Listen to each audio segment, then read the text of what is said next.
Given the Franco ultimate, tapos meron ka pang Popol and Kupa. That's right. Oh no.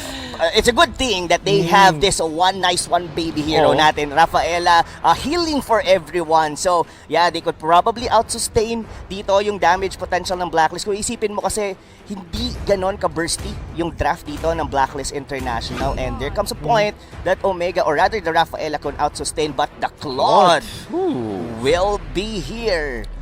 Generally, maganda ang Claude laban sa mga Alice, Popol kind of draft na alam natin makapag-stack siya easily. Siguro, ang problem lang for Omega Esports is ang greed ng kanilang lineup. This means na magkakaroon ka ng Claude and Harith na cores for your team na alam natin farm-dependent parehas. Yes. So, it's gonna be tricky kasi paano nga ba gagawin ni Kenji na mag-make ng space for his teammates? While Blacklist International, the main problem that they have is wala sila talaga initial na wave clear na sobrang bilis. Like, Alice, it will take time. Lapu-Lapu, kailangan mo ng comombo. And then Granger will have to commit the ultimate. Pati na rin yung Rhapsody. So, pwede silang i-run down ng Omega Esports, I would say. But ikaw ba, Rob, what do you think of this draft between Blacklist International and Omega? I think Omega Esports dito could potentially take a good early stage, early game dito eh. Given that Benedetta kasi, yan yung mandi-disrupt eh. It would force a reaction dito coming from Blacklist International. Meanwhile naman, for Blacklist International, it's all about Eson. Yeah. On his Franco. If he could be able to disrupt GC getting his buff early game, sabihin na natin na mauna yung Granger into level 4 that could potentially get the first turtle of the game, that's a very good start para sa side dito ng Blacklist International. But that's if and only if Eson could be able to land those hook.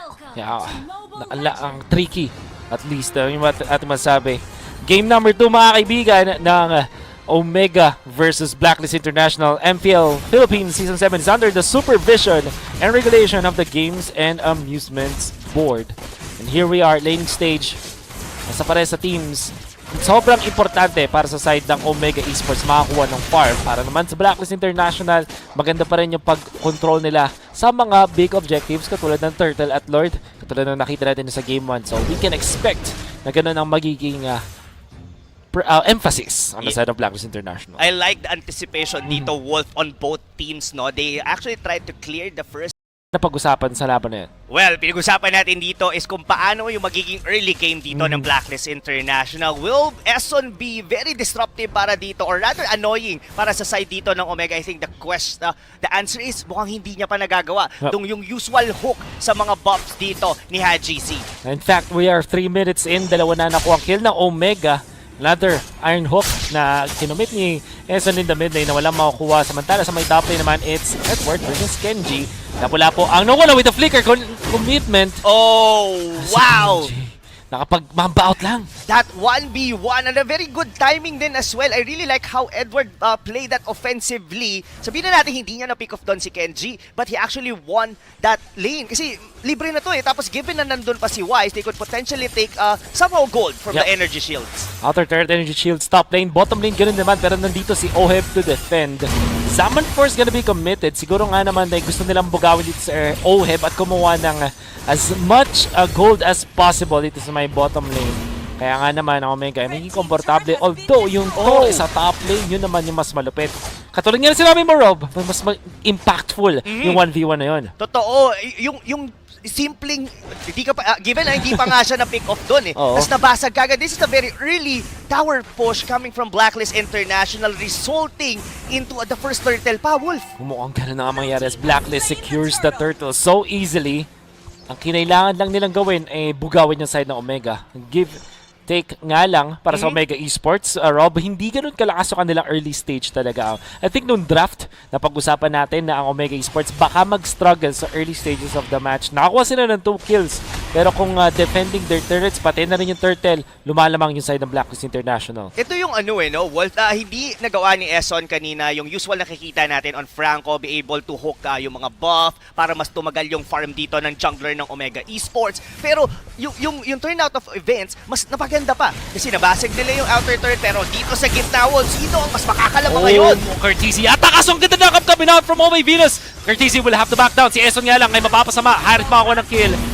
Ranger, gumamit ang kanyang ultimate para bugawin ng mga members ng Omega. Hindi mag-overcommit, but they did get a kill kay Eson. That could have gone worse para sa side ng Blacklist. It just so happened may mga flicker pa dito sa kanilang side and still, may comeback naman sila with Edwards Lapu-Lapu. Nakita natin to during game number 1 still. Ito ngayon na nagbibigay ng pahirap dito sa mga members ng Omega Esports. Yung top lane na yun might be crucial dito sa early to mid game world kasi hindi na ngayon ganun ka-confident doon si Kenji sa top lane. No. That means as well, Rob, na wala na nga match ngayon kay Edward. Just like in the previous match, do take note, bigla siya nagka-Bloodlust Axe and BOD. Naunahan pa niya ng farm yung kanyang jungler noong time na yun sa mga kills na nakuha niya for the team. So far, 1-0 para kay Edward. And it's looking good para sa ng Blacklist International. Lumalamang sila ngayon ng 1,000 gold. But Omega, they do have a good late game. Maganda naman yung kanilang late game potential with Benedetta, Claude, Harith. Ito kasi yung nangyari, Wolf, we all know that this Benedetta could potentially cut lanes. Probably force a reaction dito coming from Blacklist International. Kaso, ang nangyayari, nababaliktad yun. Kumbaga, sila pa yung ini-invade. And look at this. Tingnan mo yung damage ni Oheb. Getting the Calamity Reaper first. I'm not sure kung pangalawang item na yun. Kung nauna na yung Clock of Destiny tapos Calamity Reaper and it's just 7 minutes, means maganda to para sa Blacklist. Pero yung Turtle, kinokontrol ngayon Omega. Zaman Force committed. Turtle secured nung Claude. Great job with the ultimate. Kaso nag-kill lang mga members ng Omega. Makakaalis na nga sila doon. Shadow Mask para kay Eson. Alam naman natin yung potential ng mga plays na yan. But I know. I'm really concerned here. Oheb, dalawa na nga yung items niya. Yes, that is an over-farmed Alice indeed. Calamity Reaper with Clock of Destiny. Ito pa yan, Wolf, no? The earlier na makuha mo yung Clock of Destiny, the stronger your Alice would be. Kasi mas lalo niya makukuha yung stack niya. And now, look at that.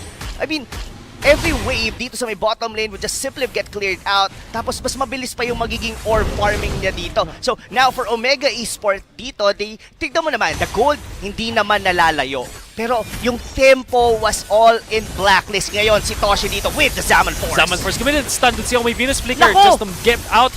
Blazing Duet na kaso wala makukuha yung side ng Omega Esports kundi mag-clear ng wave. And I'm pretty sure ang Blacklist International ay masaya doon sa nangyari na yon. I know, dahil na hindi naman totaling nasayang yon for GC. Pero they know na wala ngayon na damage dito ang side ng Omega and they would force this outer turret or rather inner turret dito sa may bottom lane. So, ang nangyayari dito ngayon, Wolf, unti-unting lumiliit yung vision, yung mapa ng Omega Esports and we all know na mas kailangan nasa kanila yung tempo kasi parang nagsusnowball na ngayon. And look at the hook with the timing. Fortunately, natakasan yon ng Kagura. Yeah, do take note ang Kagura ay may way para mag-quote-unquote purify with a few seconds. And commended yung reaction time doon ni Curtizy. That's perfect. Makikita natin ngayon sa side ng Blacklist International with 3 turrets. 3-0 yung turrets kasi na nakuha natin from both teams, which means na ang Blacklist ay lumalamang talaga sa gold. Talking about map control, ang sinabi dito ni Rob dahil pag nauubusan ka ng mga tore, eventually nahihirapan kang kumontrol ng mapa. Omega, lalaban yata sa may gitna. Kenji just tanking through that. Yun ang inakuha natin. Huli ulit dito si Kenji. Kukontra pa naman Blacklist. Dead Sonata. Nasaktan na nga sila. Edward dito sa may likuran pero nag-flicker pabalik. Hindi overcommitment ang gagawin ng Blacklist International. Gonna be a kill onto that Benedetta. Nakita mo yun na kapag nasaktuhan kasi na yung ultimate, tapos na nag-second skill pa rin yung Benedetta, totally mananigit yung damage. But my Venus will be taken out by Oheb! At mukhang lalaban pa nga dito si Oheb nga lang. Oh man, by Toshi I mean. Kila no may Venus, pero mukhang masaya pa rin Blacklist. Parang gusto pang i-force pa rin to ng Omega. They still would like to fight this one. Pero eto na yon ngayon, Wolf. We're already on the mid-game. 2,000 lead for the side of Blacklist International. You mentioned earlier na yung draft dito ng Omega could potentially be stronger going into later stages of the game given that they have this Claude. So now, there's a big possibility that Omega, they're just trying to turtle it out. Na let's not force too much team fight. We could potentially get this on the late game. Bigyan muna natin ng gamit dito si GC. Probably get a split pushes coming from the Benedetta dito ni Kenji. Look at the positioning dito ngayon ng Omega and even the Blacklist, they're already eyeing the First Lord. Peson, may nakuha na nga dito. There's a suppression because of my Venus. Pero may damage ba? Hindi. Kenji onto the backline. Here comes the blazing duet. Napatay na nga dito si Eson. It's gonna be the first kill dun sa clash na yon. Omega will not follow up. Sabi ng Blacklist, Okay na, ibigyan na natin si Eson. Huwag na nating dagdagan. Yun yung naging kulang doon para sa side ng Blacklist. They lacked the burst damage doon. That was actually he's been hooked by Eson dito. So now, that is also a good window of opportunity ngayon dito for Omega to take some of the vision or to take the map control. Oh, looking at the Benedetta. Pero si Edward, mabibigyan dito ng Omega. Oh! Ducking through it all. Kamuti ka pa kasi Hayes, pati na rin si Kurt Hazy. Pero mapapatay pa rin nila yung Lapu-Lapu. And Omega Esports safe na yata umalis ngayon. Kahit pa may death zone nata coming out from Blacklist. Ito ngayon yung magiging problema, Wolf. Blacklist International been able to take the early going into mid-game. Pero kasi there will come to a point that this Franco gonna go to like a hit or miss. Nakikita natin laging on point yung kanyang mga hook. Pero right after the suppression, right after the ulti na meron siya, he's just gonna have to wait for cooldowns na. And that's where the power spike of Omega Esports is. And ngayon, sila na ngayon ang susugod dito. Sumugod na nga Omega Esports. Wise in trouble. Hinabol kasi si Rafaela maunan. Ohem, makakatakas din. Zaman Force, wala na doon sa area si Toshi. Kaya nga naman mahuli siya with the knockouts. It comes Edward. Flicker in. The shutdown na kayo, Harith. And Omega Esports will lose 2. Just like that. Sila kasi yung nauna. Oh! I think medyo confident yata doon yung side ng Omega. They thought na they could be able to take team fights against Blacklist International. Now, this might actually result the first Lord dahil doon sa dalawang pick-off na yun, Wolf. Saktong-sakto pa 12 minutes na enhance na yung Lord. Luminous Lord gonna be in favor of Blacklist unless Kenji says something about it. Nag-electro final blow sa may likuran. Kaso nakuha na ka ni Wise. Yin yang overturn. Kulang nga lang damage. Mapapatay yung Kagura. Edward will try to save Wise. Hey, sinahabol dito si Wise. Baby! Kaso mabilis masyado. Yun na Nice one, baby! Naku po! Oh, at protektahan pa nila Eson. Blacklist International wins that clash. Hindi umaabot yung Light of Retribution. Habol na habol doon. Gusto na ni Baby, kaso ayaw ni Wais. Oh no. Iba daw yung baby ni Wise, sabi niya. Ayoko niyan. Yan, dyan mo masusukat talaga. Dito, yung pagiging loyal. Loyalty dito. award goes to Wise. To Wise, totoo yan. But this instant replay is brought to you by Oppo A94. Experience gaming at full speed with Oppo A94. Get yours now for only 13,999 pesos. Going back dito sa replay, Wolf, sinubukan naman ng Omega Esports. Look at Kenji's positioning dito. He goes in, pero medyo tagilid yung kanyang electro final blow. Hindi nakadiretso dun sa may turtle. Probably, sinusubukan niyang mag-pick off or rather getting Wise. That's the reason kung bakit ganyan yung buhay ngayon ni Wise. Look at Hayes. Hindi abot yung kanyang Light of Retribution. Skill 1. At nung nag-time na, or rather nag-cooldown, hindi na umabot, hindi niya napatay. Ngayon, Lord is approaching sa bottom lane ngayon ng Omega Esports. I think nag-proc din yung Hunter Strike doon, kaya may biglang speed boost yung para makikita nyo na biglang bumilis yung lakad niya. Which we'll about to see later kung pag nagkaroon tayo ng item check, siguro makikita natin talaga kung ano yung itemization. But that means Blacklist International easily takes that turret dun sa may mid lane. Makikita rin natin dun sa top. Sobrang bilis nila mag-take na ngayon ng mga objectives. Blacklist International reaching critical mass.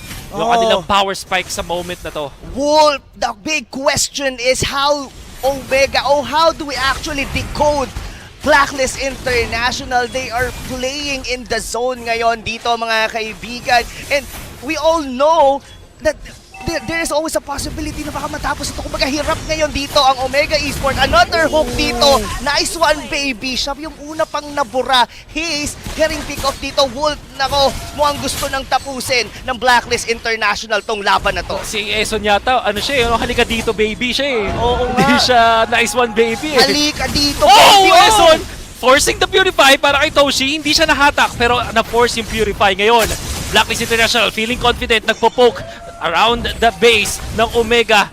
Madedepensahan ba ito ng Omega? Maganda yung wave clear. Team ng Omega and Curtizy na patalon. Not committing the Yin Yang overturn yet. Pero ayaw pang umalis dito ng Blacklist. They are still confident that they could be able to close down the game. Bakbakan na naman dito. Sa likuran! Nato si Kenji! Kaya padala ako silang sa kill. Doon kay Oh My Venus and the Lapu-Lapu as well. Ng gandang dissection coming out from Omega. Hayes with a flicker. Round 2 na naman. Kaso sabi ni Wise, hindi mo na naman ako mahabol. Even with the speed boost, Hayes as a support, hindi na niya hahabulin doon sila Wise. Okay, nagkaroon dito ng konting window ang Omega to be able to breathe.